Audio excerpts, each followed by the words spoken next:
الرجيم بسم الله الرحمن الرحيم الحمد لله المعروف من غير رؤية والخالق من غير رؤية الذي لم يزل قائما دائما إذ لا سماء ذات أبراج ولا ليل داج ولا بحر ساج ولا أرض ذات مهاد ولا خلق ذو اعتماد والصلاة والسلام والتحية والإكرام على نبي الرحمة وخازن المغفرة وقائد الخير والبركة ومنقذ العباد من الهلكة سيدنا ومولانا أبي القاسم محمد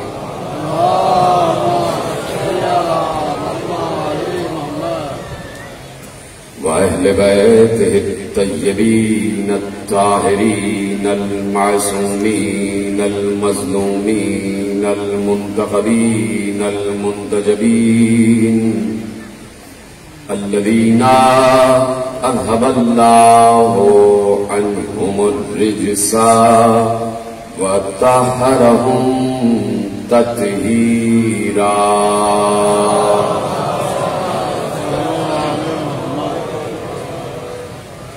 أما بعد فقد قال الله سبحانه وتعالى في محكم كتابه المجيد وفرقانه الحميد وقوله الحق بسم الله الرحمن الرحيم الذين ينفقون في السراء والضراء والكاظمين الغيظ والعافين عن الناس والله يحب المحسنين صلوات پڑھے محمد وعلى محمد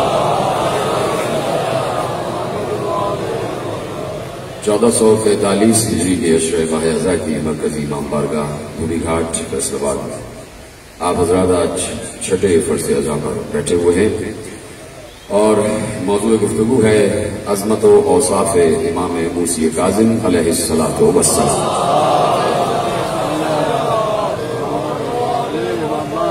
پروردگار عالم نے ہمیں یہ توفیق بخشی کہ اس نے ہمیں فکر و عقیدہ و نظریے کی اور شعور و تدبر کی اس منزل پر بلند فرمایا ہے کہ اس نے ہمیں اس وقت یہ ذمہ داری سونپی ہوئی ہے کہ وہ اپنے حبیب کے ساتویں محبوب کے تذکرے کے لیے اس نے ہمیں منتخب کیا.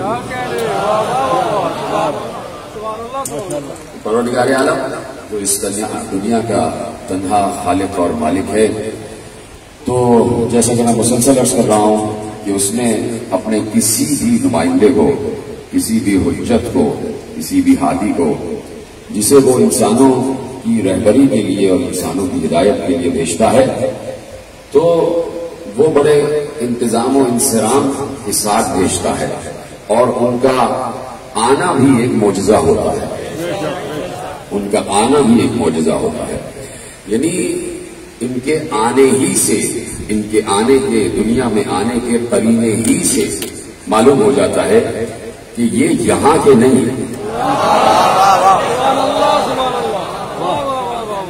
یعنی اس طریقے سے اگر دیکھا جائے تو حضرت آمنہ سلام اللہ علیہا سے لے کر اور ہر ام معصومین تک، جب بھی آپ کسی معصوم کی والدہ ماجدہ اور والدہ طاہرہ اور والدہ طیبہ اور تقدیس مآب والدہ کے بیان کو آپ سنیں گے تو تقریباً نہیں بلکہ بالکل بات یہ ہے کہ ہر معصومین نے بشمول خاتم الانبیاء کے میں صرف ایک بیان آپ کے حوالے کر دیتا ہوں، اس پر آپ سب کو منتخب کرتے چلے جائیے کہ جس وقت جناب ختمی مرتبہ احمد مصطفیٰ محمد مصطفیٰ صلی اللہ علیہ وآلہ وسلم اس دنیا میں تشریف لائے اور حضرت آمنہ سلام اللہ علیہا کو اللہ نے ان کا ظرف نور قرار دیا، تو اب جناب آمنہ کا بیان خود پیغمبر کے نور ہونے کی طرف اشارہ کرتا ہے۔ ارشاد فرماتی ہیں کہ جس وقت آثار ولادت ظاہر ہوئے تو جب کوئی معصوم کی ماں یہ کہہ دے کہ جس وقت آثار ولادت ظاہر ہوئے تو وہ ویسے آثار ولادت نہیں ہوتے جیسے ایک عام ماں کے ہوتے۔ سلامت رہے سلامت رہے۔ دیکھیے میں ادباً بڑے ادب کے ساتھ، کیونکہ امہات المعصومین کا تذکرہ ہے، اس لیے بڑے ادب کے ساتھ گفتگو کروں گا اور آپ کو سمجھنا ہے اشاروں کا، اس لیے کہ جب رسول کی ماں عام ماں کی طرح نہیں ہو سکتی تو رسول کسی عام اللہ کی طرح کیسے ہو سکتا؟ تو اب جناب آمنہ سلام اللہ علیہ ارشاد فرماتی ہے، جو میں نے ابھی ایک جملہ عرض کیا کہ ان کا آنا عام بچوں کی طرح آنا نہیں ہے۔ فرماتی ہے کہ جب آثار ولادت ظاہر ہوئے تو یہ آثار ولادت ظاہر ہونا کیسا ہے؟ ابھی میں نے کہا کہ عام بچوں کا آنا اور ان کا آنا بالکل الگ ہے۔ تو جس وقت اب میں کیا عرض کروں کہ ظاہر سی بات ہے جب اتنا علم نہ ہو تو مثال بھی چھوٹی ہی سی دی جاتی ہے، آپ مجھ سے زیادہ علم رکھتے ہیں، آپ کے پاس بڑی مثال ہوگی، میں سانسے کی مثال دے دوں، سب دیکھ رہے ہیں کہ یہاں پر کتنے ہی بلب روشن ہیں، تو یہ بلب روشن ہے، جب بٹن بند کر دیتے ہیں آپ تو بلب بند ہو جاتا ہے، روشنی دینا بند کر دیتا ہے، اور جس وقت اس میں کرنٹ دوڑتا ہے تو روشنی باہر آ جاتی ہے، روشنی باہر آ جاتی ہے۔ اب اس روشنی کے باہر آنے کا طریقہ بالکل الگ ہے، اس لیے کہ یہ نور باہر آ رہا ہے۔ تو آثار ولادت نور کو ساطع نور کہا جاتا ہے، نور کا ساطع ہونا، اللہ اکبر، نور کا ساطع ہونا۔ مثلا میں آپ سے ایک سوال پوچھوں کہ میں نے دوسری تقریر میں عرض کیا تھا کہ پیغمبر نے اصحاب کو مخاطب کر کے کہا کہ اللہ نے جو سب سے پہلے جس چیز کو خلق کیا ہے وہ تمہارے نبی کا نور ہے۔ اب سنیے گا، اس میں جملہ کیا تھا کہ علامہ جلال الدین سیوطی نے جملہ محفوظ کیا تھا کہ اللہ نے تمہارے نبی کے نور کو اپنے نور سے خلق کیا، تو رسول کا نور اللہ کے نور سے ساطع ہوا ہے۔ اب جیسے وہاں سے باہر آیا ہے تو یہاں ساطع نور کہا جاتا ہے، یہاں معصومین کا آنا ویسے ہی ہے جیسے پہلو آدم میں حضرت حوا کا آنا۔ دیکھیے حضرت حوا کا پوری تقریر میں کر چکا، وہ آپ دیکھ لیجئے گا کہ حضرت حوا ان کا کوئی پتلا نہیں بنا، کہیں نہیں ملتا کہ ان کا بھی پتلا بنایا گیا اور اس میں روح ہوتی گئی ہو۔ جب حضرت آدم نے تنہائی محسوس کی اور ایک بار غنودگی کے عالم میں چلے گئے، سو گئے، تو اس سونے ہی کے عالم میں پروردگار عالم نے جناب آدم کے دائیں پہلو میں حضرت حوا کو رکھ دیا، حضرت حوا کو رکھ دیا، اور جب جناب آدم نیند سے جاگے تو اب پہلو میں جناب حوا کو دیکھ کر خوش ہو گئے کہ کوئی میرا مونس آ گیا، کوئی میرا ہمدم آ گیا، کوئی مجھ جیسا ہی آ گیا۔ اب وہ جناب حوا سے کہہ سکتے تھے کہ تم مجھ جیسی اور میں تم جیسا، سمجھو فرما رہے ہیں۔ تو اب جناب آمنہ سلام اللہ علیہ شاہ فرماتی ہیں کہ جیسے ہی آثار ولادت ظاہر ہوئے میرا پورا حجرہ بقعۂ نور بن گیا، اتنا نور تھا، اتنا نور تھا، اتنا نور تھا، بھائی مصرا تو پڑھتے ہو کہ نور والا آیا ہے، نور لے کر آیا ہے. جب جناب آمنہ نے بتایا کہ نور والا جب آتا ہے تو کس طرح نور لے کر آتا ہے، ایک بار کہا کہ جب مصطفیٰ کو اس دنیا میں آنا تھا تو میرا پورا حجرہ بقائے نور بن گیا. اتنا نور تھا کہ کچھ دکھائی نہیں دے رہا تھا. جیسے ہی نور چھٹا میں نے دیکھا مصطفیٰ سجدہ رب میں گرے ہوئے. کیا کہنے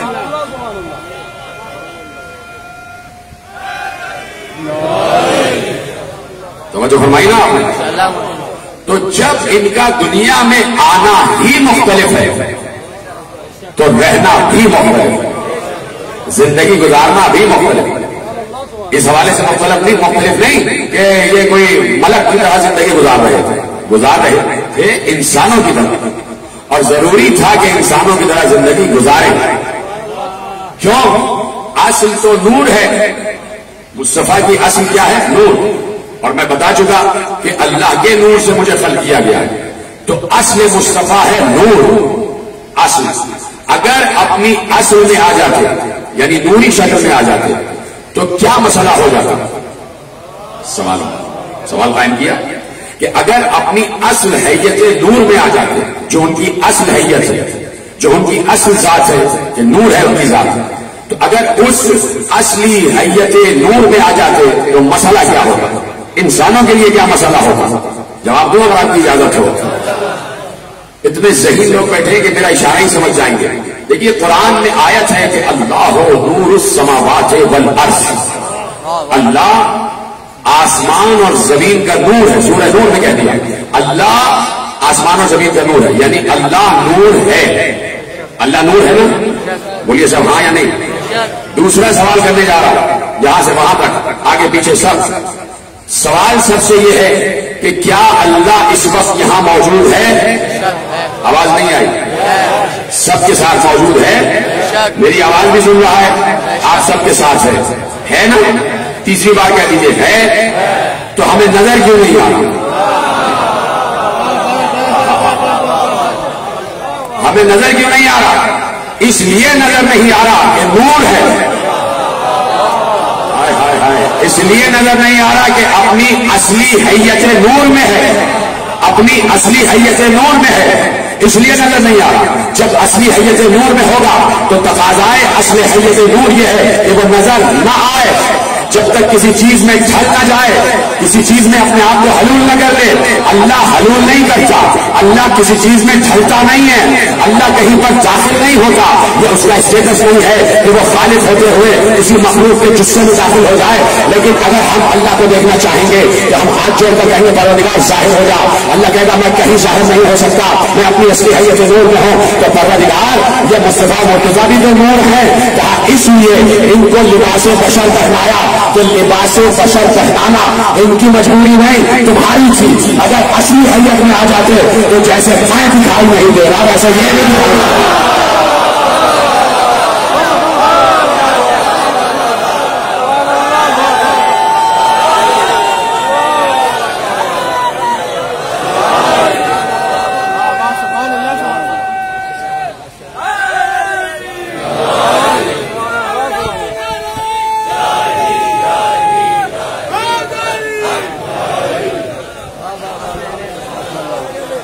سلامت رہے.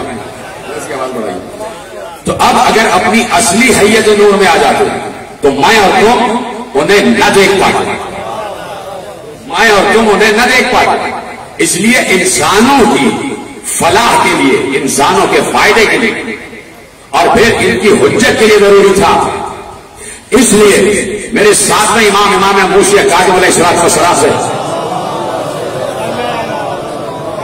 پوچھنے والے نے پوچھا کہ محمد و علی کی اصل حیت کیا ہے، ان کی معرفت کیا ہے، ان کا اصل حیت نور کیا ہے. تو اب معصوم نے سارے مسئلے کو حل فرمایا. ایک نور ہی بتا سکتا ہے، ایک نور ہی بتا سکتا ہے کہ نور کیا ہے اور یہ اسرار کیا ہے، یہ راز کیا ہے. تو اب وہی جملہ معصوم نے ارشاد فرمایا اور معصوم کی دلیل میں آپ کے حوالے کرتا ہوں. پوچھنے والے نے پوچھا تو بتایا کہ محمد علی ظاہرہما بشریۃ، مولا کا جملہ ضائع نہ کیجیے گا، ظاہرہما بشریۃ وباطنہما لاہوتیۃ. یہ سمجھ گئے، ان کو سلانا ہے جیسے آپ نے محفوظ کیا جملہ، ظاہرہما بشریۃ وباطنہما لاہوتیۃ. کہا کہ ان کا دونوں کا ظاہر تو بشر ہے لیکن باطن لاہوتی ہے. اب آپ سے دوسر کون سمجھے گا کہ لاہوت ہے کیا؟ جہاں کوئی نہ ہو، جہاں سوائے اللہ کے کوئی نہ ہو، اسے لاہوت کہتے ہیں. تو چپ ہو گئے آپ. اب یہ لاہوت لامکان یہ نہ سمجھ لیجیے گا کہ سندھ میں، تبھی آپ چپ ہو گئے کہ وہ یہاں کے ہیں. اتنا الٹی سیدھی باتیں پھیلا دی جاتی ہیں کہ عوام اسی کو سچ سمجھنے لگتے ہیں. جیسے شہباز قلندر کے بارے میں الٹی سیدھی باتیں پھیلائی گئی کہ بھائی وہ ایسے تھے، یوں تھے یوں تھے. وہ بہت بڑا عالم تھا، شہباز قلندر بہت بڑا فقیہ تھا، فقہ کا ماہر تھا. اور شہباز قلندر نے اپنے دور میں جو مدرسے میں نصاب پڑھایا جاتا تھا اس میں 3 موضوعات متعارف کرائے تھے. علم الاوزان پہ پوری کتاب شہباز قلندر نے لکھی تھی. آپ کو بس وہی مست مست مست بتا دیا گیا.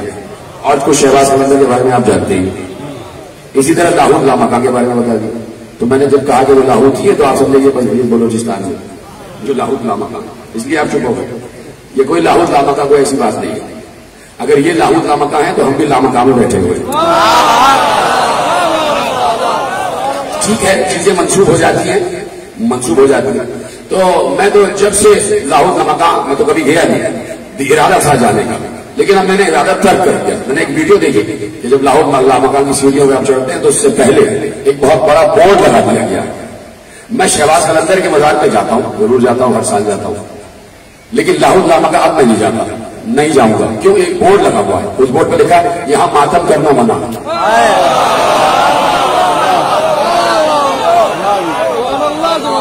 تو ماتم تو آیا ہی لاہور سے.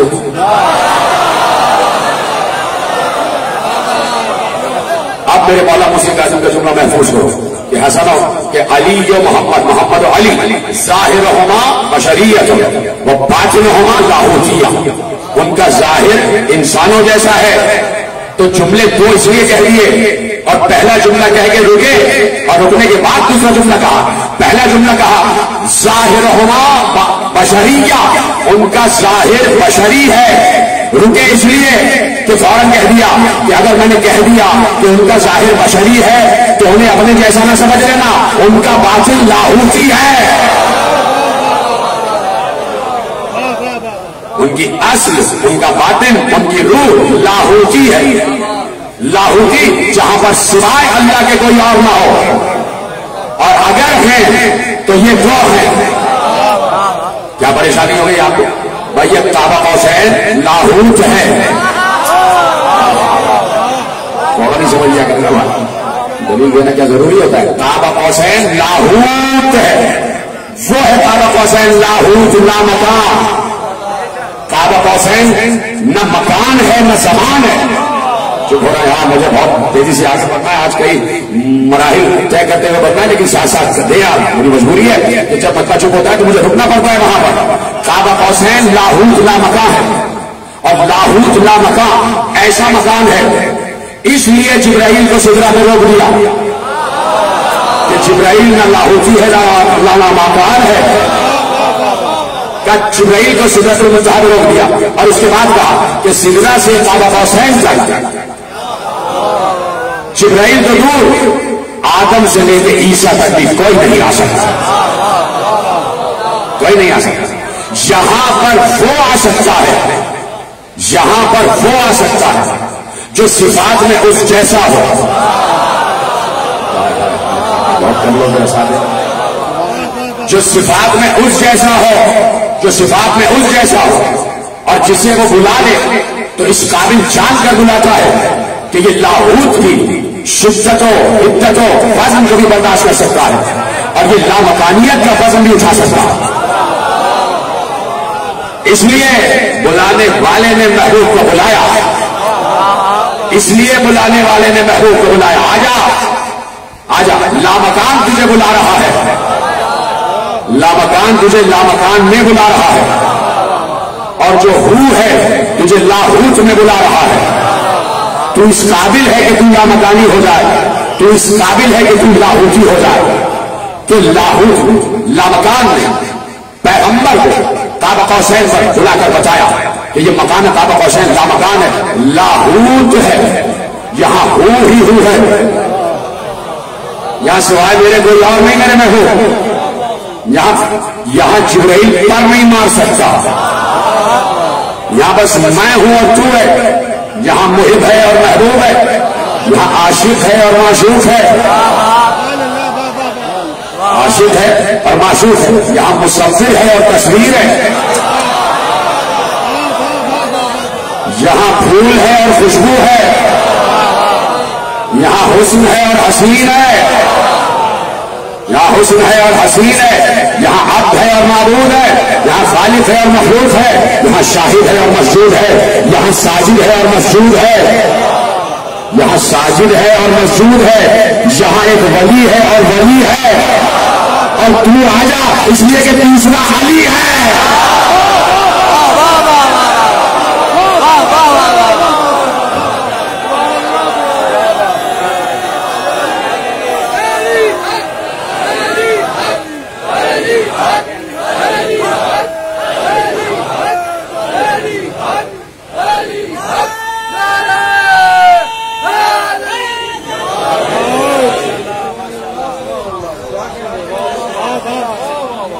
آپ کے کہنے کی وجہ سے میرا یہ وقت صرف ہو گیا، مجھے فوراً اپنے مطلب پر آنا تھا کہ جو آپ لاہوت کا خاموش ہو گئے تھے، تو لاہوت کا مکان کہاں ہے؟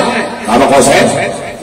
تو کہا کہ ان کا ظاہر بشری ہے اور باطن لاہوتی ہے، یہ لاہوت لامکان کے ہیں، اپنے جیسا نہ سمجھیں، ظاہر میں تمہاری طرح اس لیے دکھائی دیتے ہیں تاکہ تمہیں نظر آئے، تاکہ تمہیں دکھائی دے، تاکہ تم ان کی بات سن سکو، تاکہ تمہارے لیے وہ آیت حجت قرار پا سکے کہ لقد کان لکم فی رسول اللہ اسوۃ حسنہ، تم سب کے لیے رسول کی ذات بہترین نمونہ عمل ہے۔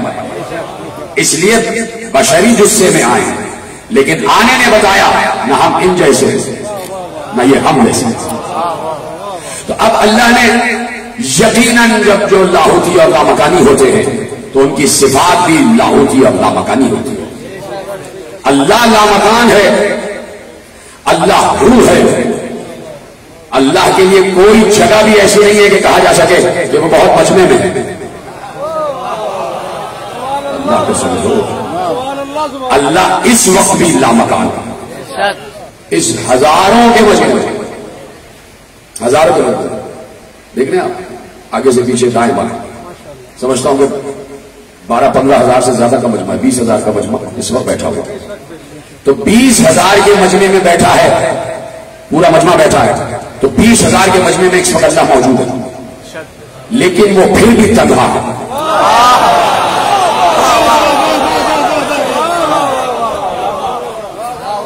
اللہ کو سمجھنا اتنا آسان کام نہیں ہے، وہ پھر بھی روح کے عالم میں ہے، روح کے عالم میں، اس لیے کہ اس کے لیے کوئی تغیر نہیں ہے کہ وہ تنہائی سے نکل کے بزم میں آ گیا تو تغیر ہو گیا۔ اگلے سال اگر آپ چپ رہے نا، اگلے سال پورا اشرا توحید میں پڑھو، پورا سمجھے اللہ کو کیا۔ میں آپ کو اپنی بات بتاؤں، میرے احباب بھی جانتے ہیں کہ میں اکثر تنہا جب ہوتا ہوں لائبریری میں تو پڑھ رہا ہوتا ہوں، جب بھی بات توحید کیا جاتی ہے تو میرا تقریباً گھنٹوں جو ہیں اسی میں لگ جاتے ہیں کتاب رکھ کے کہ اللہ کیا ہے، اللہ کیا ہے۔ تو کسی نے مجھ سے سوال کیا تھا کہ قبلہ بات یہ ہے کہ لوگ صحیح تو کہتے ہیں کہ وہ علی کے پیکر میں آ گیا اور یہ ہو، میں نے کہا دیکھیے بات یہ ہے کہ وہ ظاہر ہے کہ اٹھا سکتا ہے، ہر کام کر سکتا ہے، اللہ کل شیء قدیر ہے۔ دیکھیے یہ شامیانے کی چھت ہے اور یہ زمین ہے، اس کے درمیان ایک خلا ہے، خالی ہے، یہ خالی آپ کو دکھائی نہیں دے رہا، خالی ہے تو چاہیے نہیں آپ کا خالی، حالانکہ یہ بھی ایک مخلوق ہے،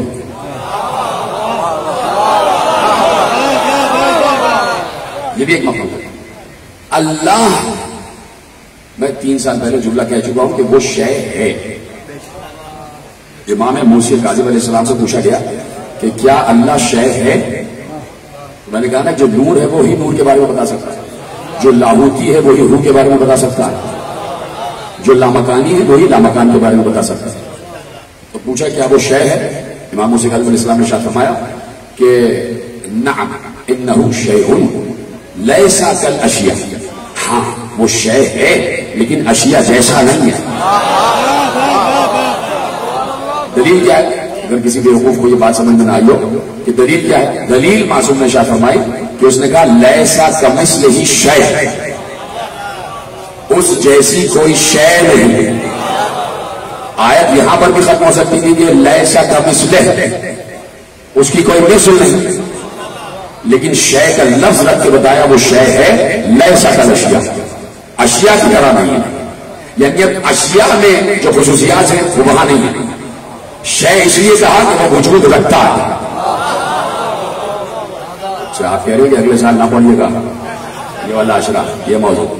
شے اس لیے کہا کہ وہ وجود رکھتا ہے. میں نے جواب دیا کہ بات یہ ہے کہ یہ تمام نظریات و عقائد اپنی طرف سے گڑ لینے کے لیے نہیں ہے کہ وہ آ جاتا تو ان کے پیکر میں اور یہ سب وہ بات تو لوگ ٹھیک کہتے. میں نے کہا کہ بھائی اللہ ایسا ہی ہے، اس کی صفت یہ ہے کہ وہ نظر رہا ہے.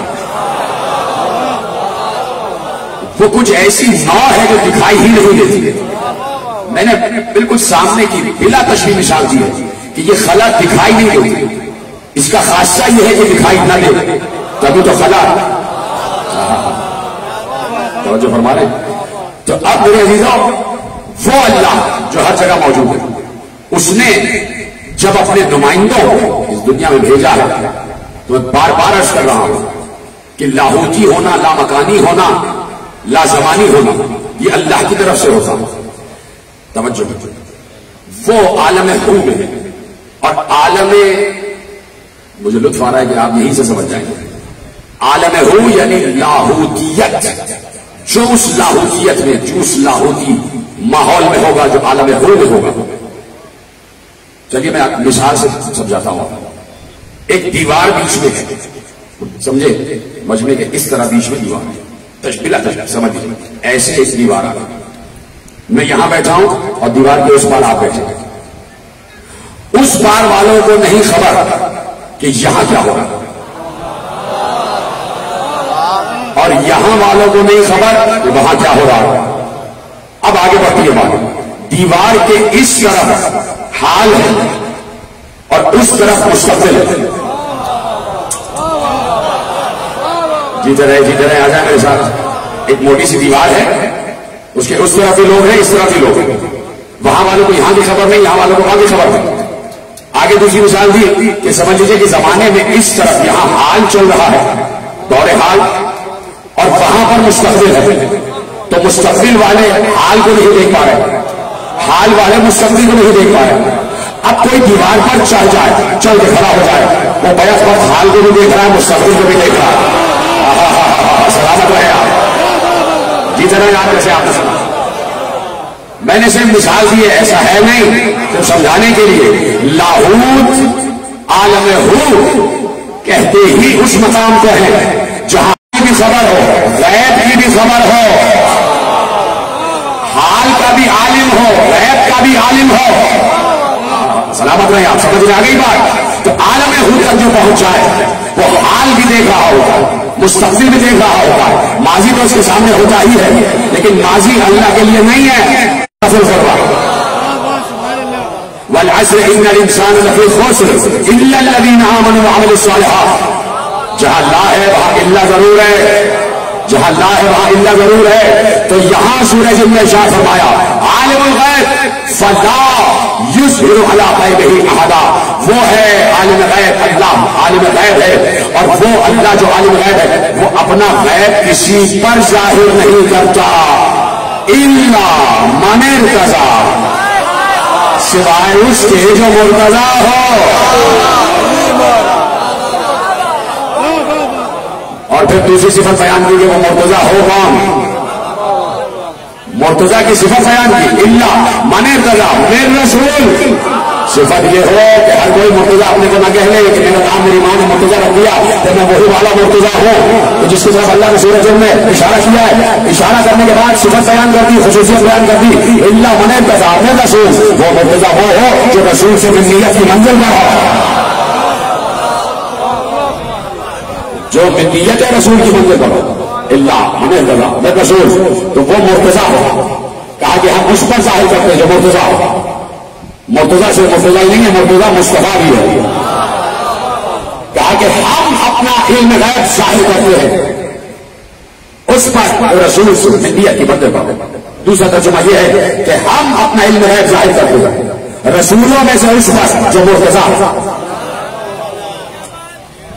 میں یقیناً اپنے علماء کے اقوال کی روشنی میں پہلے ترجمے کو زیادہ صحیح مانتا ہوں، اس لیے کہ اگر یہ کہہ دیا کہ ہم اس پر اپنا علم غیب ظاہر کرتے ہیں جو رسولوں میں مرتضی ہو، تو رسولوں میں تو مصطفیٰ ہیں،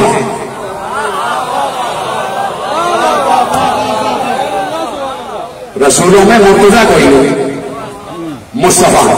آپ کہیں گے یہاں مرتضی کا لفظ تو معنی کے معنوں میں استعمال ہو رہا ہے، منتخب کے معنوں میں استعمال ہو رہا ہے، تو جب منتخب ہی کے معنوں میں استعمال ہو رہا ہے تو لفظ مصطفیٰ کیوں نہیں استعمال ہو رہا ہے؟ پتہ نہیں کہاں بیٹھے بھائی؟ اس لیے کہ جب انبیاء کے لیے کہا تو کیا کہا؟ ان اللہ اصطفیٰ آدم و نوح و آل ابراہیم و آل عمران علی العالمین۔ آدم کو مصطفیٰ کہا، نوح کو مصطفیٰ کہا، آل ابراہیم کو مصطفیٰ کہا، آل عمران کو مصطفیٰ کہا، تو سارے انبیاء تو مصطفیٰ ہیں۔ تو اگر کہہ دیا کہ رسولوں میں مرتضی تو پھر غدیر کا کیا کریں گے؟ نعوذ باللہ، کیا آپ مرتضی کو رسول مانیں گے؟ بھائی مصطفیٰ پر تو نبوت ختم ہو گئی، توجہ فرما رہے ہیں آپ، بات آگے بڑھائی جائے۔ اب ارشاد فرمایا اور بڑی صراحت کے ساتھ ارشاد فرمایا کہ ان سے کہہ دیجیے کہ میرے پاس اللہ کے خزانے نہیں ہیں، میرے پاس اللہ کے خزانے نہیں ہیں، ولا اعلم الغیب، اور نہ میں عالم الغیب۔ اے نبی ان سے کہہ دیجیے کہ میرے پاس غیب کے میں نے تم سے یہ نہیں کہا، قل لا اقول لكم عندي خزائن اللہ، ان سے کہہ دیجیے کہ میں نے تم سے یہ نہیں کہا کہ میرے پاس غیب کے خزانے، ولا عالم الغیب، اور نہ میں نے یہ کہا ہے کہ میں عالم غیب، ولا اقول لكم انی ملک، نہ میں نے یہ کہا ہے تم سے کہ میں ملک ہوں، فرشتہ ہوں۔ کہا کہ میں تو صرف اس کا اتباع کرتا ہوں جو وحی آتا ہے، ان اتبع، میں تو اتباع اس کا کرتا ہوں، الا ما یوحی الی، جو مجھ پر وحی آتا ہے، یعنی میرے پاس جو کچھ بھی ہے وہ وحی کے تحت ہے۔ لوگوں نے یہاں سے ایک فکر عکس کر لی کہ دیکھیے پیغمبر تو کہہ رہے کہ میں عالم غیب نہیں ہوں، اور آپ لوگ کہتے رہتے کہ عالم غیب عالم غیب عالم غیب، آپ شرک کرتے رہتے اور آپ اس قرآنی آیت کے عقیدے کے خلاف بات کرتے ہیں۔ تو اب اس آیت پر غور کرو، اللہ اپنے رسول سے یہ کہہ رہا ہے کہ آپ یہ کہہ لیجیے کہ میں نے یہ نہیں کہا کہ میرے پاس خزائن خدا ہوں، میں نے یہ نہیں کہا کہ میں عالم غیب ہوں، میں نے یہ نہیں کہا کہ میں فرشتہ ہوں، میرے پاس جو کچھ بھی ہے وہ وحی ہے۔ تو پیغمبر بتا رہے ہیں کہ اگر میرے پاس علم غیب نہیں ہے، میں ملک نہیں ہوں، خزائن اللہ نہیں ہوں، تو میں درخت سے یہ کیسے کہہ رہا ہوں کہ اڑتا ہوا آ جا؟ میں چاند کے 2 ٹکڑے کیسے کر رہا ہوں؟ میں سورج کو واپس کیسے بنتا رہا ہوں؟ تو یہ کہنے کا مطلب یہ ہے کہ جو کچھ بھی ہے، خدا کے لیے جملہ سمجھیے گا، پیغمبر یہ بتانا چاہ رہے ہیں کہ جو کچھ بھی میرے پاس علم غیب ہے، علم ہے، ظاہر ہے، باطن ہے، اخلاق ہے، سیرت ہے، کردار ہے، معجزات ہیں، اختیار ہے، اقتدار ہے، تصرف ہے، جو کچھ بھی ہے وہ میرا ذاتی نہیں ہے، اس کا عطا کیا ہوا ہے۔ سلامت رہیں آپ جیسے سنایا۔ تو اب علم غیب ہے، اور یہی سے بات آگے بڑھ رہی ہے، لیکن بات آگے بڑھے اس سے پہلے سے 5 منٹ آپ کو دینا چاہتا ہوں کہ تھوڑی سی بات آپ سے ٹرسٹ والے بھی کر لیں۔ اور کچھ لوگوں نے بار بار میرے احباب بتاتے ہیں کہ انڈیا تک دیکھا جا رہا ہے، اور انگلینڈ، امریکہ، کینیڈا، سویڈن، نیوزی سوئٹزرلینڈ، کہاں نیدرلینڈ، سب جگہ، اور ادھر مشرق وسطیٰ تک مسلسل یہ آپ کی مجالس دیکھی جا رہی ہے یہ والی۔ 2-3 لوگ کمنٹ کر دیتے ہیں کہ بھائی یہ چندہ بیچ میں ڈسٹرب کرتا ہے اور اس کو ختم ہونا چاہیے، لائف جاری ہے. تو میں ابھی بھی وہ مجھے دیکھ رہے ہوں گے تو ان سے یہ کہوں گا کہ آپ بھجوا دیجیے تو ہم اپیل ختم کر دیں گے.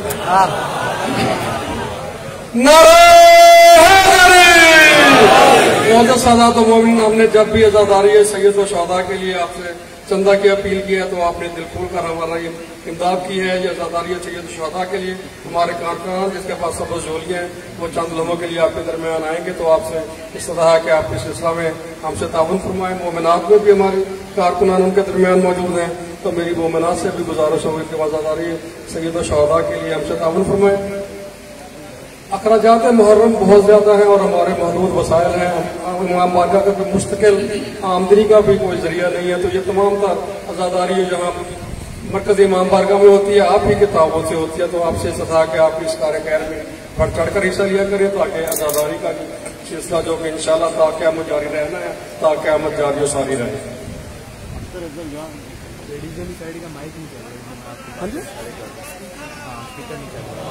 کون سی سائڈ کا یہاں پہ کمنٹس آ رہے ہیں بار بار، لیڈیز سائڈ کا اسپیکر نہیں چل رہا ہے. کروا دو عدل چیک کروا لو.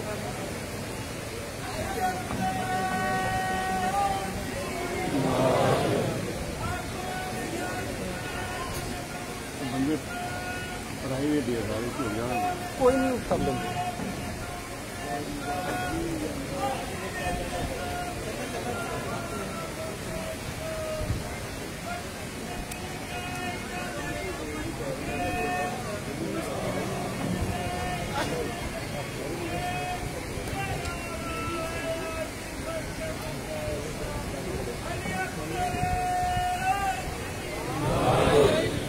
اختر ہے تو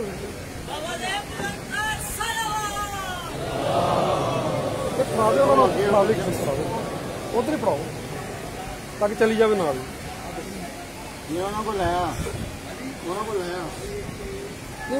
اختر ہوں نہیں لے لیں گے یار.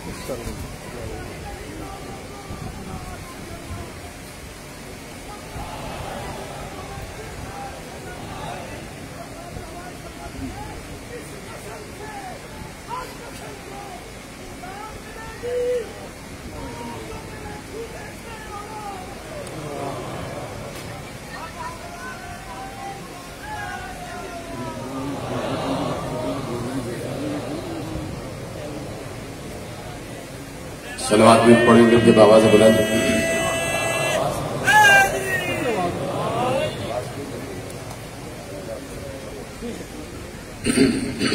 آواز بلند درود پڑھے محمد و آل محمد. اس سے بھی بہتر طریقے سے صلوات پڑھے محمد و آل محمد. صلی علی محمد و آل محمد. توجہ ہے باشد کی جائے سلامت رہیں، آپ سب کے سب سلامت رہیں. خدا آپ کے چہروں کو، آپ کے وجود کو نظر بد سے محفوظ فرمائے. اور جہاں جہاں لوگ اس وقت بیٹھے ہوئے تقاریر سن رہے ہیں، مجلس اعزا میں شریک ہیں، جس طریقے سے بھی شریک ہے، پروردگار ان سب کے گھروں کو اپنی رحمت و برکتوں کے سائے میں دے. آسمانوں سے ہم سب پر اپنے رزق کے دروازے کھول دے. تو بات آگے بڑھا رہا ہوں میں کہ عالم الغیب فلا یظہر علی غیبہ احدا الا من ارتضى من رسول فإنه يسلك من بين يديه ومن خلفه رصدا ليعلم ان قد ابلغ رسالات ربه وأحاط بما لديه وأحصى كل شيء عددا. کہا کہ ہم اس پر اپنا غیب ظاہر کرتے ہیں کہ جسے ہم چن لیتے ہیں، جسے ہم مرتضیٰ قرار دیتے ہیں. اور وہ مرتضیٰ وہ ہو کہ جو رسول سے ملنیت کی منزل پر ہو، رسول سے ملنیت کی منزل پر ہو، رسول سے ملنیت کی منزل پر ہو. رسول سے ملنیت کی منزل کا مطلب یہ ہے کہ ایک بار پیغمبر نے جو آیتیں ارشاد فرمائی، سورہ فاطر کی آیتیں مسلسل پڑھ رہا ہوں کہ اللہ نے رسول سے ملنیت کی منزل کا اظہار کیا اور کہا کہ ثم اورثنا الکتاب الذین اصطفینا من عبادنا. ہم نے اپنی کتاب کا ہمارے وارث ایک مصطفیٰ نہیں، اس مصطفیٰ جیسے کئی مصطفیٰوں کو بنایا. تو اب ملنیت رسول دیکھو کہ کہاں کہاں تک جا رہی ہے.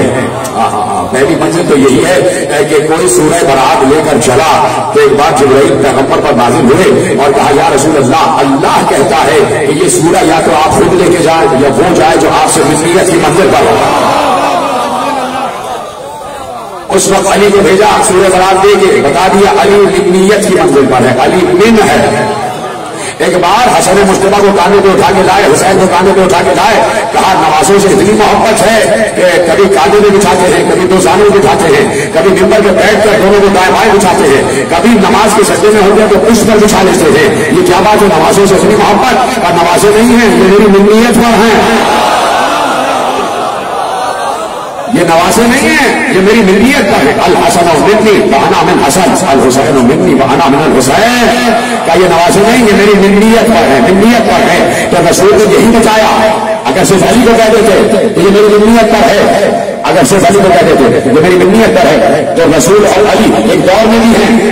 اور پھر یہ بات ہو جاتی کہ جب رسول چلے گئے تو ملت علی کے پاس ہے، اور جب علی چلے گئے تو کس کے پاس؟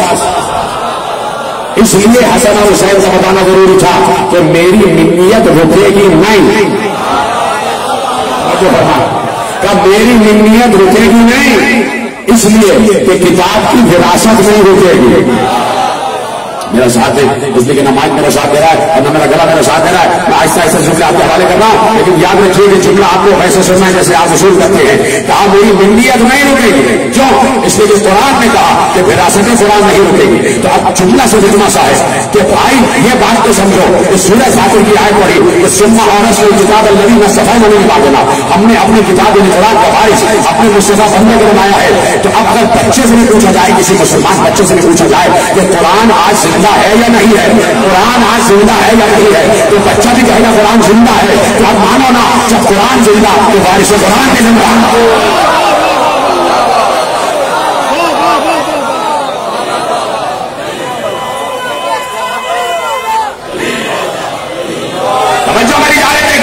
جب قرآن زندہ تو وراثت قرآن بھی زندہ.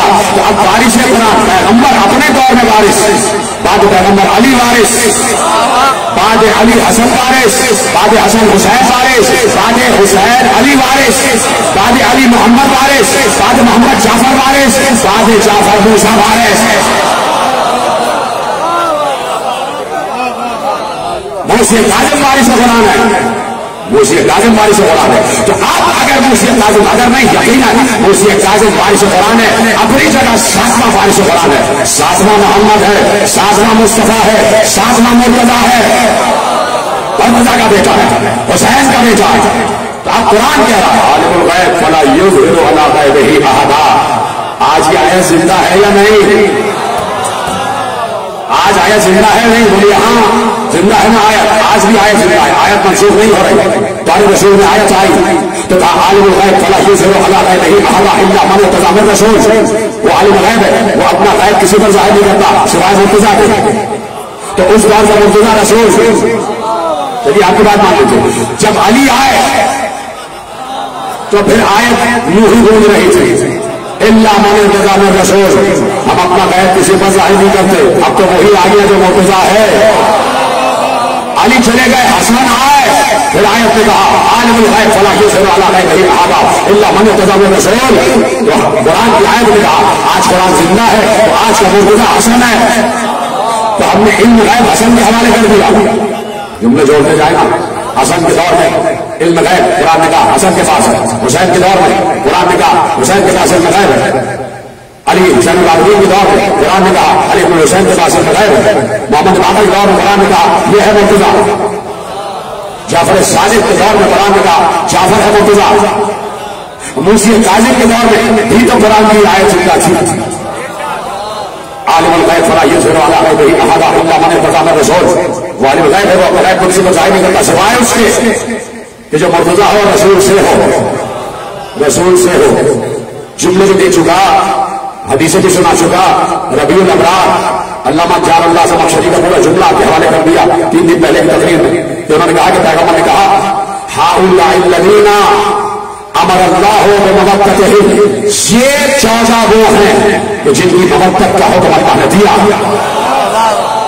تو انہیں 14 میں بیچ کا 7واں موسیٰ کاظم جو ہے نا، درمیانہ ہے نا بھائی، بیچ کا محمد ہے، اوسط محمد ہے. ادھر 7 ادھر 7. ٹھیک ہے. تو اپنے دور میں علم غیب اللہ کہہ رہا ہے ہم نے اس نمائندے کو عطا کیا، اس نمائندے کو عطا کیا.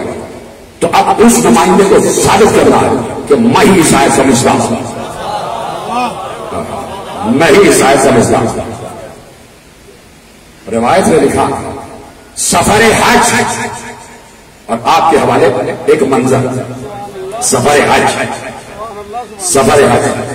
لوگ جا رہے ہیں.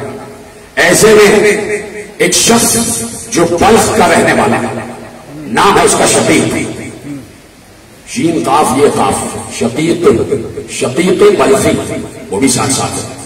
وہ کہتا ہے سفر حج میں قافلے کے ساتھ تھا.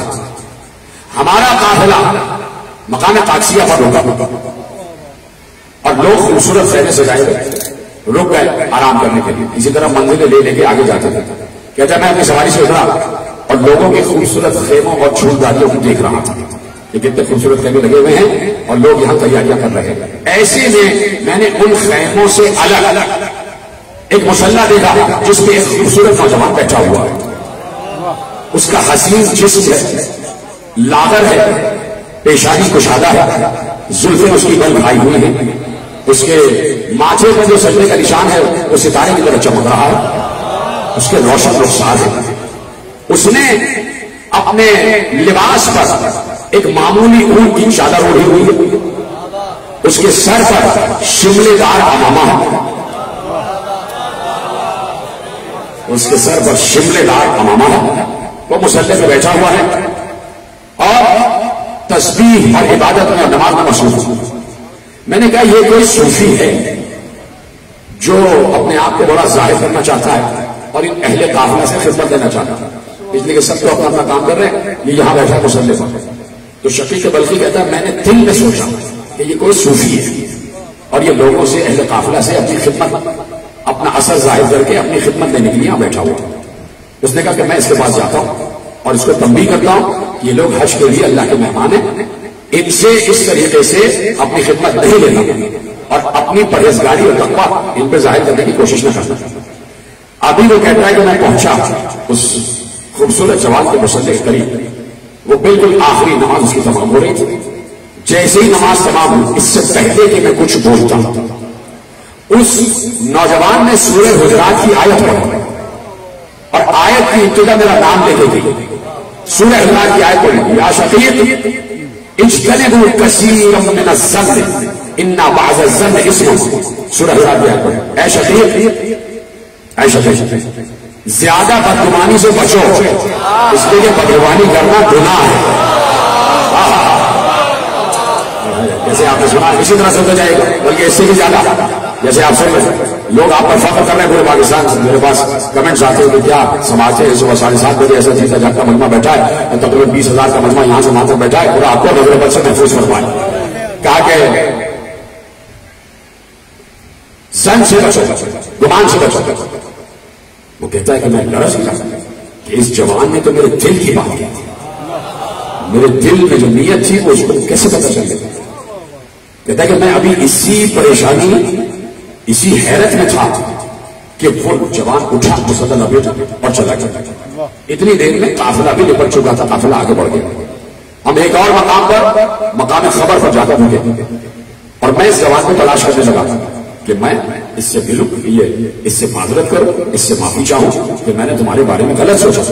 میں اس سے عفو درگزر درخواست کرتا ہوں. میں نے دیکھا دور پہاڑی پر ایک اونچی سی چٹان ہے. مجھے اچانک وہ جوان وہی نظر آیا اور وہی ویسے ہی مسلح بچھا کے بیٹھا ہوا تھا. میں آگے بڑھا, اس سے پہلے کہ میں اس سے معافی مانگا, اس نے پھر قرآن کی سورہ توبہ کی آیت پڑھی.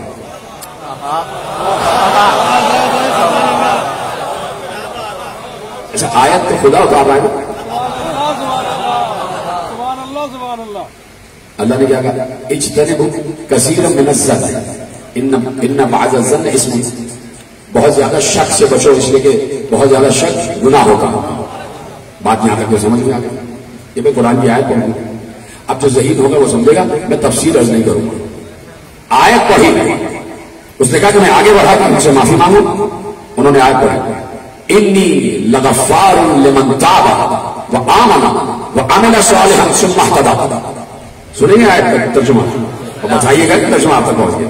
اس کے دل میں کیا ہے کہ میں آگے بڑھوں گا اور ان سے معافی مانگوں گا, اس سے پہلے کہ میں معافی کے لیے ادا کرتا. اور آپ کی آیت پڑھو, انی لغفار لمن تاب, جو توبہ کر لیتا ہے میں اسے معاف کر دیتا ہوں.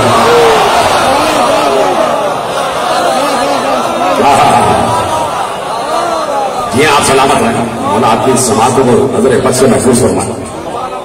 انی لغفار لمن تاب وآمن وعمل صالحا ثم اهتدى. جو توبہ کر لیتا ہے اللہ سے معاف کر دیتا ہے پھر اس کے بعد وہ ایمان لائے عمل صالح کرے اور ہدایت پا جائے. انی لغفار لمن تاب. سلامت رہیں. مجھے دو احباب میرا ساتھ دے دیا یہی کافی ہے. ٹھیک ہے آپ بھی سمجھ گئے لیکن بتا نہیں رہے. وہ کہتا ہے کہ میرا دل لڑک رہا تھا کہ یہ تو میری ہر بات کو جانتے ہیں, میرے دل کی کیفیتوں کو جانتے ہیں. اسے یہ پتہ ہی نہیں کہ اس دور میں جو آیت ہے کہ عالم الغیب فلا یظہر علی غیبہ احدا, یہ وہی معجزہ تو ہے. یہ طرح سلامت ہے جیسے آپ نے سنا, یہ وہی معجزہ تو ہے کہ جو اللہ کی طرف سے حاصل کیے ہوئے علم کا اظہار کرنا, اور اظہار اس لیے ضروری ہے کہ بجائے اس دور کا محمد میں ہی ہوں, اس دور کا محمد میں ہی ہوں. تو کہتا ہے کہ میں پھر محو حیرت تھا اور نہ معلوم کیا ہوا کہ میں وہیں کھڑا تھا. میری نظر ذرا سے ادھر ہوئی, اب جو پلٹ کر دیکھا وہ جوان غائب تھا, مجھے نظر نہیں آیا. قافلہ آگے بڑھ گیا, پھر ہم منزل زوالہ پر لگا اور اب میں نے شدت سے اس جوان کی تلاش کی کہ وہ نوجوان مجھے نظر آئے کہ میں اس سے باتیں کرنا چاہتا ہوں, میں اس سے پوچھنا چاہتا ہوں. پھر اچانک میں نے دیکھا کہ دور ایک کنواں ہے, اس کنویں کے دہانے پر وہ جوان کھڑا ہوا, اس کے ہاتھ میں ایک ڈول ہے. اس نے پانی نکالنے کے لیے ڈول کنویں میں ڈالا. کنویں میں جیسے ڈول ڈالا اس کے ہاتھ سے ڈول گر گئے, کنویں میں ڈول گر گئے. اللہ اکبر. امام کا ہر کام حکمت کے تحت ہوتا ہے. یقین اس منزل پر رکھنا اپنا, امام کا ہر کام حکمت کے تحت ہوتا ہے, اس لیے کہ امام مفترض الطاعت ہے. پچھلے سال میں نے اشرا پڑھا تھا آل ابراہیم کا ملک عظیم پر, اس میں نے بتایا تھا کہ آل ابراہیم کا ملک عظیم ہے مفترض الطاعت ہوتا. کائنات کی ہر شے پر ان کی اطاعت واجب ہے. تو یہ ڈول بھی تو اتنا موتی ہے, پھر گرا کیسے؟ حکمت امامت, حکمت عصمت سے کہتے ہیں کا ڈول ہاتھ سے گرا, کنویں میں نیچے گر گیا. اس جوان نے آسمان کی طرف دیکھ کر کہا پروردگار کیوں میرا پالنے والا, میں جب بھوکا ہوتا ہوں تو کھانا کھلاتا ہے, میں جب پیاسا ہوتا ہوں تو پانی پلاتا ہے. پروردگار میرے پاس اس وقت یہی ایک ڈول تھا, وہ گر چکا ہے. یا اللہ کیا یہ چاہو کہ تو میرا ڈول واپس کر دے. بڑا تم اللہ اللہ اللہ اللہ اللہ ہو اللہ ہو, یا اللہ مدد یا اللہ مدد یا اللہ مدد کہتے رہتے ہو. اس کو کہتے ہیں یا اللہ مدد, یہ ہے یا اللہ مدد. امام نے کہا یا اللہ مدد, پروردگار میرا ڈول واپس کر دے. تو شقیق بلخی کہتا ہے میں درس گیا اس لیے کہ میں نے خود دیکھا کہ کنویں کا پانی اوپر آنا شروع ہوا. ایسے سنیں گے تو فکر کرتا ہوں بھائی, کنویں کا پانی اوپر آنا شروع ہوا اور بالکل کنویں کے دہانے کی سطح پر پانی آیا اور سامنے ڈول لگا ہوا تھا. پانی کی سطح ڈول تھا. اس جوان نے ڈول بھرا اور ڈول بھر کے ایک جانب چلا گیا. اس نے پانی پیا, میں پیچھے پیچھے دیکھ رہا تھا کہ کیا ہو رہا, اور میں پہلے ہے کرتا, میرے دل میں اس کی محبت بڑھتی جا رہی تھی, بڑھتی جا رہی تھی. میں متاثر ہوتا جا رہا تھا, میں جذب کشف کی منزل پر آ رہا تھا. پھر میں نے دیکھا تھوڑی اونچی ایک چٹان پر وہ چڑھ گیا. اس نے پانی پیا, پانی پینے کے بعد اس نے مٹھی میں مٹی اٹھائی اور وہ مٹھی کی مٹی اس نے ڈول میں پانی میں ڈالی, پھر اٹھائی پھر ڈالی, پھر اٹھائی پھر ڈالی. اس پانی کو اس نے مٹی سے گھولا. میں دیکھ رہا تھا کہ ڈول ہے اور اس میں وہ مٹی کو پانی سے گھول رہا ہے. گھول لیا, میری طرف دیکھنا بھائی, گھولا تو اس کے بعد اس نے اس پانی کو پینا شروع کیا. مٹی اس نے گھول لی اور وہ پیا. میں آگے بڑھا, میں نے سلام کیا, اس نے جواب سلام دیا. میں نے کہا کہ اللہ نے جو نعمات, جن نعمات سے آپ کو نوازا اس میں سے مجھے کچھ مجھے بھی عطا ہو. کیا یہ اچھا ہے کہ یہ جو آپ پی رہے ہیں مجھے بھی دے دیں؟ کہا کہ اے شقیق اللہ کا ہماری طرف مسلسل نعمات کا نزول ہوتا ہے, چاہے وہ نعمات ظاہری ہوں چاہے نعمات باطنی ہوں. اب جملہ سنیں گے, فَأَحْسَنَ ظَنَّكَ بِرَبِّكَ. پتہ نہیں جملہ پہنچے گا نہیں, کہا کہ اللہ کا ہماری طرف نعمات کا مسلسل نزول ہوتا ہے، وہ مسلسل ہم پہ اپنی نعمتیں نازل کرتا ہے، نعمت ظاہر، نعمت باطن. پھر جملہ کہا فَأَحْسَنَ ظَنَّكَ بِرَبِّكَ، اے شہید اپنے رب کے بارے میں ہمیشہ اچھا ہی گمان رکھا کرو.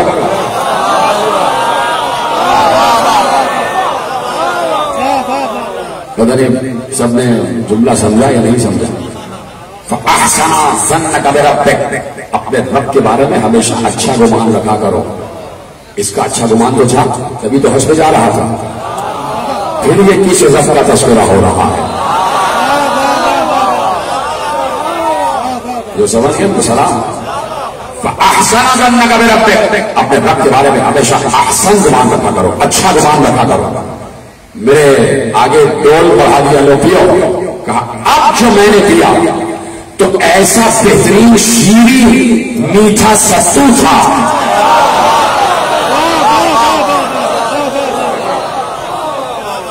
ایسا شیریں اور بہترین ستو تھا کہ ایسا ستو میں نے زندگی میں کبھی نہیں پیا. اور جب میں نے پیا تو مجھے 1 مہینے تک نہ پیاس لگی نہ بھوک لگی. 1 مہینے تک نہ پیاس لگی نہ بھوک لگی. کہ نوجوان اٹھا اور آگے چلا گیا، قافلہ آگے بڑھ گیا، پہنچ گئے بیت اللہ الحرام. ہر عمل انجام دینے لگے. میں نے اس نوجوان کو دیکھا کہ وہ ہر عمل ایسی خشوع سے کر رہا ہے، ایسا لگتا تھا وہ اللہ کو دیکھ رہا ہے. اس نے طواف کیا، اس نے سعی کی، اس نے نمازیں پڑھی، اس نے تسبیحات پڑھی. اس کے بعد میں نے اسے دیکھا کہ وہ آب زمزم کے قطعے کے پشت پر میں وہاں پہنچا. میں نے پھر سلام کیا، جواب سلام ملا، لیکن ان کے ساتھ بہت سے لوگ تھے اور وہ بیت اللہ کے دروازے پر چلے گئے. جب باہر نکلے تو میں نے دیکھا ان کے تو بہت سے غلام ہیں، ان کے پاس بہت سے جانور بھی ہیں. وہ سارے جانور قربانی کے لیے لائے تھے. اپنا لباس تبدیل کیا، بہترین لباس یکساں فرمایا. وہ آگے بڑھ گئے. میں نے کسی سے پوچھا یہ ہیں کون؟ کہا یہ عالم آل محمد ابو ابراہیم، عالم آل محمد ابو ابراہیم. تو میں نے کہا میں سمجھا نہیں، تفصیل بتاؤ، تفصیل بتاؤ. کہا یہ موسی ابن جعفر ابن محمد ابن علی ابن الحسین ابن علی ابن ابی طالب ابن عبد المطلب کا شجرہ رسول سے تعلق رکھتے ہیں، وارث رسول سے. اور یقیناً میں ہوتا تو یہ بھی کہہ دیتا یہی تو وہ علم غیب رکھنے والے ہیں جسے اللہ نے مرتضیٰ کہا. ہمارا آپ ہوتے تو پھر مدح کرنا شروع کر دیتے. بولیے ہاں یا نہیں؟ پھر ہم منحبت پڑھنا شروع کر دیتے. یہ تو وہ ہیں جن کے لیے قرآن نے کہا ہے وَالْكَاظِمِينَ الْغَيْظَ وَالْعَافِينَ عَنِ النَّاسِ وَاللَّهُ يُحِبُّ الْمُحْسِنِينَ. ہاں ہمارے بندوں میں ایسے بھی ہیں جو ہماری طرح جلال کو ضبط کرنا جانتے ہیں اور ہماری طرح انسانوں پر عافیت ہے. اور اللہ محسنوں کو پسند کرتا ہے. یہ ہمارے محسن ہیں. اتنا بڑا جملہ آپ نے ایسے خاموشی سے سنا. واللہ یحب المحسنین، اور اللہ محسنوں سے محبت کرتا ہے. تو یہی تو بتا رہا ہے کہ یہ کاظم وہ ہے جس سے ہم محبت کرتے ہیں. یہ کاظم وہ ہے جس سے ہم محبت کرتے ہیں. ختم ہو گئی بات. کیا کرو گے؟ جلدی سے وقت گزر جاتا ہے کہ یہ کاظم بھی وہ ہے جس سے ہم محبت کرتے ہیں. توجہ فرما رہے نہیں فرما رہے؟ ایک حدیث قدسی میرے ذہن میں آ گئی، بس ہے نا آپ کے پاس. یہ کاظم بھی وہ ہے جس سے ہم محبت کرتے ہیں. تو اب اللہ نے حدیث قدسی میں ارشاد فرمایا. حدیث قدسی بھی اللہ کی طرف سے نازل ہوتی ہے کہ پیغمبر ان سے کہہ دو. حضرت ابو ہریرہ سے بھی روایت ہے اور حضرت ابو بصیر سے بھی روایت ہے کہ ائمہ نے ارشاد فرمایا وہاں رسول سے یہ حدیث ملتی ہے جا کے کہ رسول نے کہا اور اس کے بعد ہر امام نے کہا لا یزال عبد یتقرب الیہ بالنوافل حتی احبه فاكون انا سمعه الذي يسمع به وبصره الذي يبصر به ولسانه الذي ينطق به وقلبه الذي يعقل به. ختم ہو گئی بات. اللہ کہتا ہے کہ جب میرا بندہ تنہائی کی عبادتوں کی سرگوشیوں کے ذریعے میرے قریب آ جاتا ہے تو میں اس سے محبت کرتا ہوں. جب تنہائی کی عبادتوں کے نوافل کے ذریعے جب میرا بندہ میرے قریب آ جاتا ہے تو میں اس سے محبت کرتا ہوں. اللہ کیا کہہ رہا ہے کہ میں محسنوں سے محبت کرتا ہوں. جس سے اللہ محبت کرے اسے دیتا کیا ہے؟ تو اللہ کہہ رہا ہے یہ اس لیے کاظم بھی میرا محسن ہے تو اب میں اس سے بھی محبت کرتا ہوں. اور حدیث قدسی کیا کہہ رہی ہے؟ جب میں اپنے بندے سے محبت کرتا ہوں تو میں اس کی دیکھنے والی آنکھ بن جاتا ہوں, سننے والا کان بن جاتا ہوں.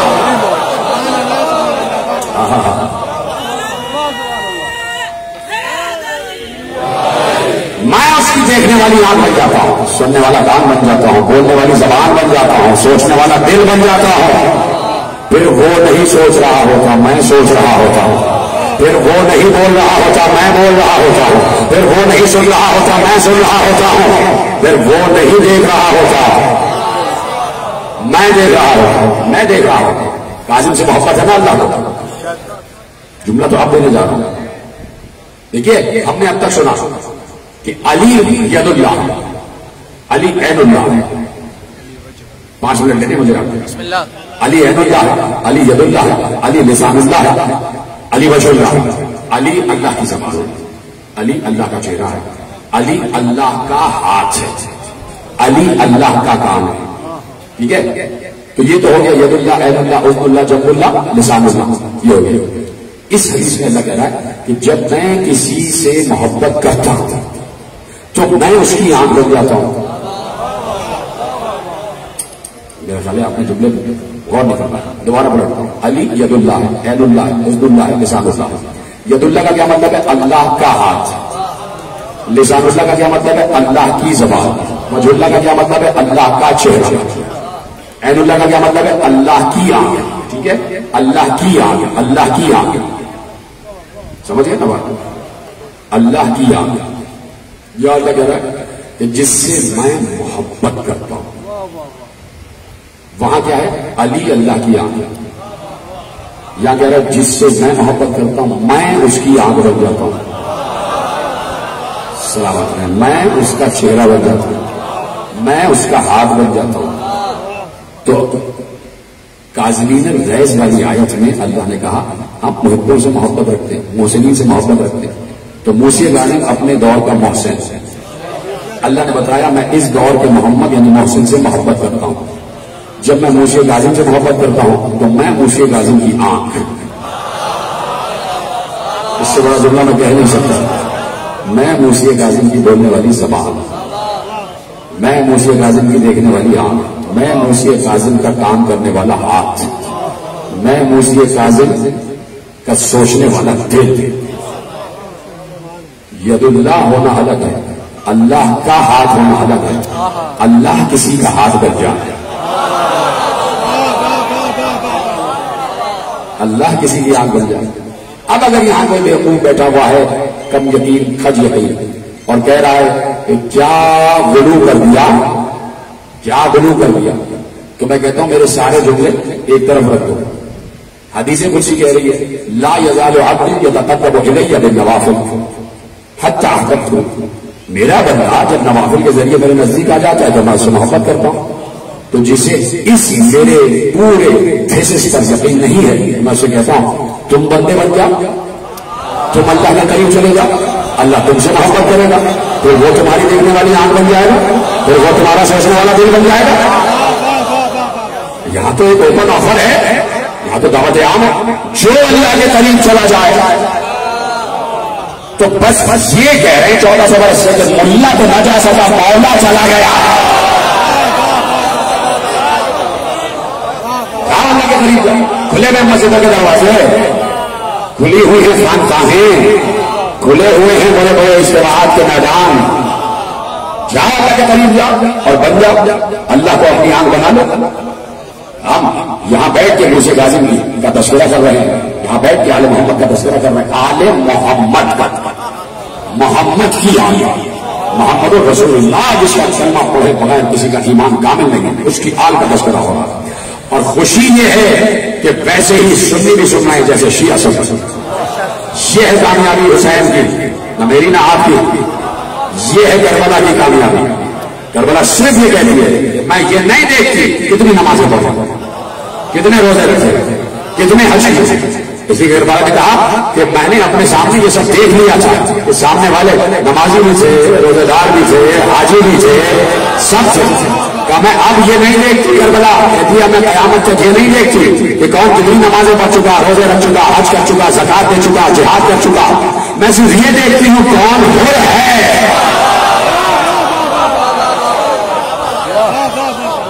کربلا صرف یہ دیکھتی کون ہو ہے. معلوم کتنے ہو یہاں بیٹھے ہوئے ہیں، کتنے ہو یہاں بیٹھے ہیں. اس لیے کہ یہ مجلس اللہ حسین نہیں ہے، یہ بس توحید ہوئی، یہ ذکر توحید کی بزم ہے جو سجی ہوئی ہے اور ہر مسئلے کا آدمی. اور خدا کا شکر ہے کہ ہزاروں کی تعداد میں انسان بیٹھے ہوئے ہیں، مومنین بیٹھے ہوئے ہیں. ختم ہو گئی بات میرے عزیزوں.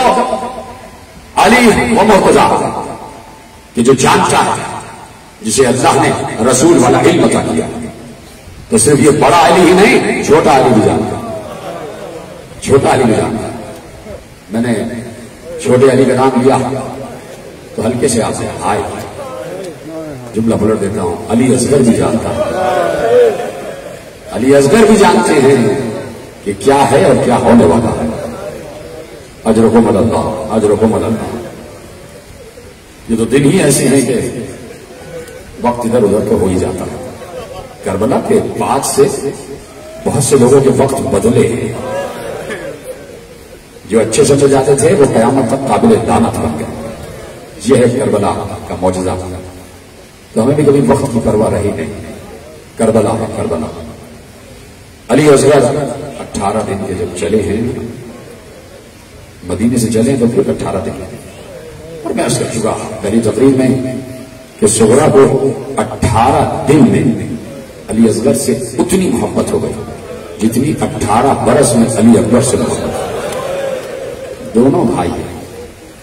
بچی کی جان جاتی ہے بھیا علی اصغر پر، اور صبح روز گہوارے کے قریب آ کے بیٹھ جاتی ہے، ایسے ہاتھ کرتی ہے اور بچہ گھمکنے لگتا ہے، اپنی پیٹھ اوپر کرنے لگتا ہے. بچے کا بھی انداز ہے، ایک دم اوپر پیٹ کرتا ہے کہ مجھے اٹھاؤ مجھے اٹھاؤ. ہاتھ کو ایسے ایسے، پاؤں کو ایسے ایسے مارنے لگتے ہیں. 18 دن کا بچہ دیکھا ہے کہ جب کوئی اس کے سامنے کھڑا ہوتا ہے تو بچہ چاہتا ہے مجھے اٹھاؤ، تو اپنے ہاتھ پاؤں جلدی جلدی مارتا ہے اور پیٹھ کو ایسے ایسے اوپر کرتا ہے. تو فوراً صغرا اٹھا لیتی تھی. جیسے صغرا اٹھاتی تھی کلکاریاں ہنستے تھے، خوش ہو جاتے تھے کہ بہن کی گود میں آ گئے.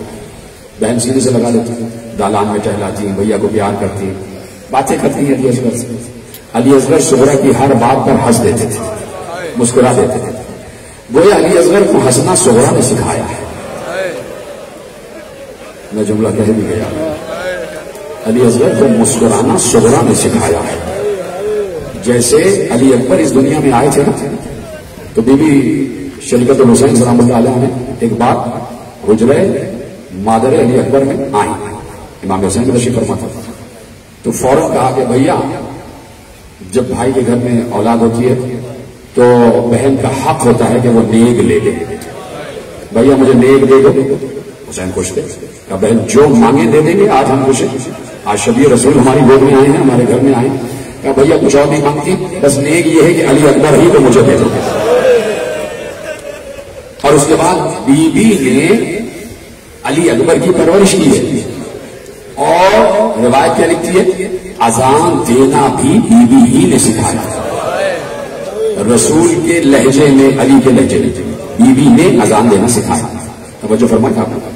یعنی شہزادی نے علی اکبر کو گود میں لیا تو مصلحت اور حکمت قدرت یہ تھی کہ کربلا کا آغاز ہوگا اذان علی اکبر سے، تو اذان سکھانے کی ذمہ داری شریعت الحسین کو ملی، اور کربلا کا انجام یعنی آخری شہادت ہے علی اصغر کی.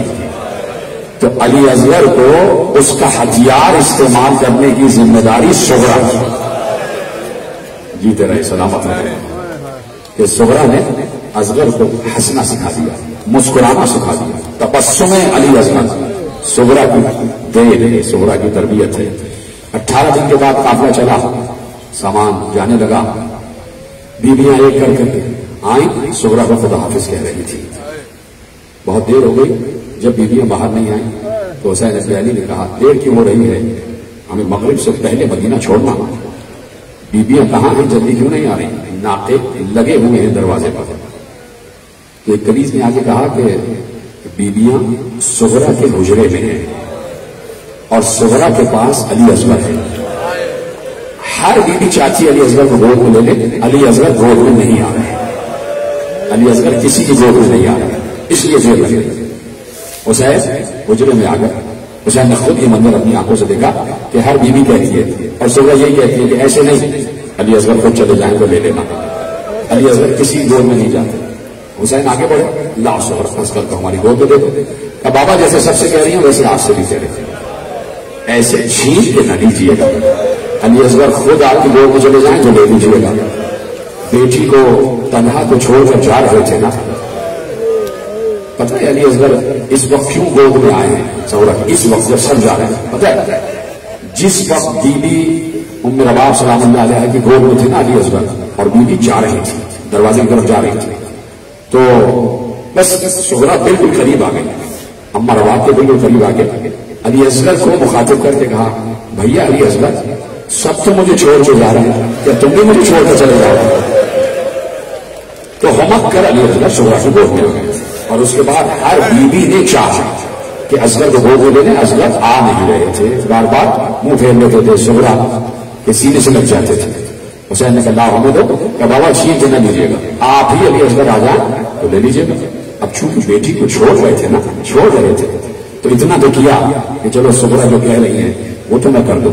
آگے بڑھے، آؤ علی اصغر آ جاؤ. ہاتھوں کو پھیلایا. علی اصغر ایسے بابا کو دیکھتے اور پھر مسکرا کر بہن کے سینے سے لپٹ جاتے، پھر ایسے دیکھتے پھر مسکرا کر لپٹ جاتے. بار بار حسین کہہ رہے تھے آجا علی اصغر آجا. علی اصغر بہن کی آغوش نہیں چھوڑ رہے تھے. ایک بار حجت خدا حسین ابن علی، مرتضی وقت حسین ابن علی آگے بڑھے. اصغر کے کان میں اتنا آہستہ جملہ کہا کہ وہ جملہ صغرا بھی نہ سوچی. جیسے ہی علی اصغر نے وہ جملہ سنا، بے اختیار صرف ایک نگاہ صغرا کو دیکھا اور ہاتھ بابا کی طرف بڑھا دیا. ننھے سے بچے نے ہاتھ بابا کی طرف بڑھائے. حسین نے اصغر کو گود میں لیا، حسین نے رباب کی گود میں اصغر کو دیا. قافلہ جانے لگا.